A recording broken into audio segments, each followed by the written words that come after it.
Bonsoir, docteur Aoui. Oui. Pouvez-vous nous faire une petite présentation de la politique nationale? Aujourd'hui, je pense que nous avons 22 ans d'activité qui a été créée. Bon.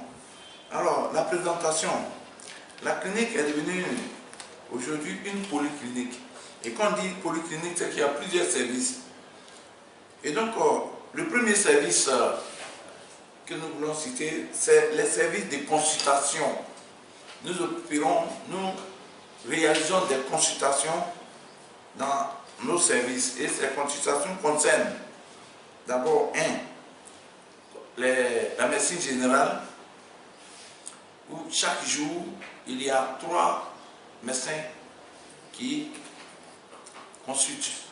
Il y a un médecin pour les urgences, un médecin pour les consultations avec rendez-vous, et puis il y a un médecin qui prend la garde. D'hospitalisation avec une capacité de 56 lits. Je suis Dr Nzi, médecin résident à la Polyclinique centrale à Bobo, chargé des hospitalisations. Il faut dire qu'en hospitalisation, c'est un service qui reçoit en moyenne 350 hospitalisations par mois. Et parmi ces 350 hospitalisations-là, plus de 2 tiers des patients souffrent de paludisme.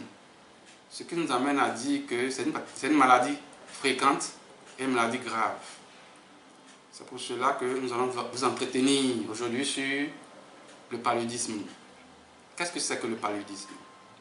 Le paludisme est une maladie due à un parasite transmis par les piqûres de moustiques. Moustiques qu'on appelle aussi anophèles. Et cette maladie-là s'exprime sur plusieurs plans. Entre autres, la fièvre, des céphalées, des courbatures qu'on appelle AG diffuse, la fatigue ou asthénie. Donc quand le patient vient, il se plaint de ces signes-là. Et le médecin ou l'agent de santé qui le reçoit pour confirmer le paludisme vous fait une prise de sang et réalise des examens qu'on appelle la goutte épaisse, qui permettra de détecter les parasites du paludisme dans le sang. Et c'est à l'issue de tout ça qu'on peut parler de paludisme. Et le paludisme, vu sa fréquence et vu sa gravité, nous pensons qu'il est important de mettre l'accent sur la prévention. La prévention, c'est tout simple. C'est de pratiquer une hygiène de notre environnement de vie, notre cadre de vie, qui commence par nettoyer autour de nos maisons, de nous débarrasser de tous les objets qui pourraient héberger le moustique, notamment les punais usés, des boîtes, des seaux usés et tout ça. Et puis faire l'effort de curer les caniveaux qu'on le peut. Et puis éviter d'avoir des eaux stagnantes dans les environs de nos maisons. Et en plus de cela, il faut utiliser les moustiquaires imprégnés que le gouvernement met à notre disposition dans tous les centres de santé, que ce soit dans le public et dans le privé. Donc, mes frères et sœurs, faites l'effort de vous approprier ces mesures d'hygiène et de vous rendre dans un centre de santé pour bénéficier des moustiquaires imprégnés. Je vous remercie. Et nous avons, à côté de l'hospitalisation, des annexes, telles que la cuisine, qui fait à manger. Bon, à côté de la médecine, nous avons la gynéco-obstétrique, qui est le service phare même de cette polyclinique, parce que le fondateur est un gynécologue. Et donc, la gynéco-obstétrique, chaque jour, nous faisons des consultations aussi. Et chaque jour, nous faisons des accouchements ce service. Et chaque jour aussi, on peut faire des interventions en gynéco-obstétrique pour les dames qui ne peuvent pas accoucher normalement. Le but principal de la CPN, c'est pour réduire, voire éradiquer la mortalité materno-fœtale. La maternité est quelque chose d'extraordinaire, c'est quelque chose de bien, c'est quelque chose vraiment de salutaire pour l'humanité. Il n'est pas bien que, au sortir d'une grossesse, la femme perde la vie.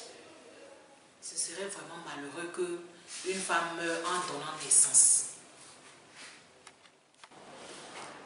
À côté de la gynéco-obstétrique, nous avons la pédiatrie.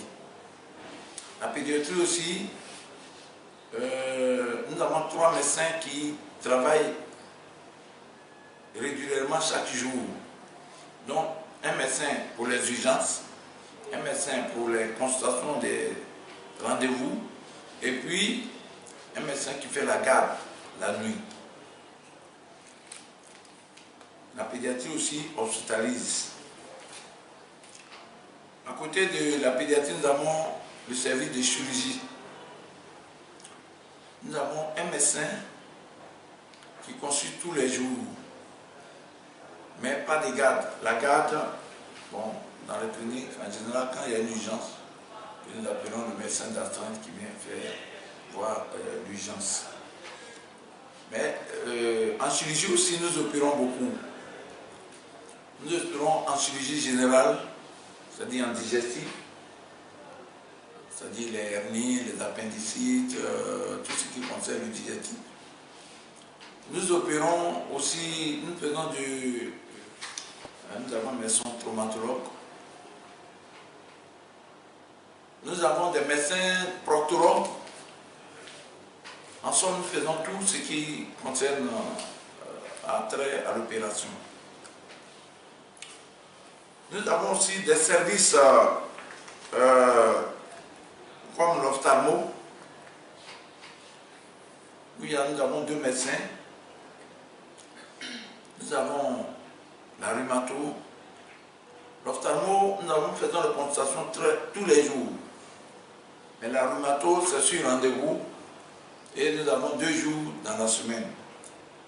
Je ne me souviens plus, peut-être que c'est les vendredis et les mardis pour la rhumato.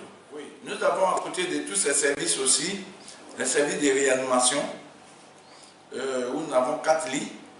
Nous avons aussi les services des urgences qui fonctionnent 24 heures sur 24. Nous avons aussi les blocs opératoires. Bloc opératoire où nous enregistrons 3 salles d'opération. Hein?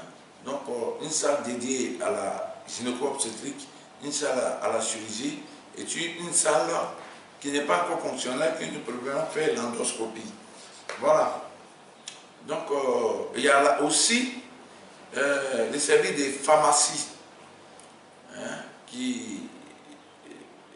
dans lesquels nous stockons nos médicaments. Des auxiliaires qui gèrent cette pharmacie, contrôlée par un médecin. Bon. Voilà donc, nous avons cité tout à l'heure le service restauration qui donne à manger au personnel, mais aussi aux malades. Et puis nous avons la buanderie. Voilà. Voilà donc en sorte. Et puis maintenant nous avons la direction.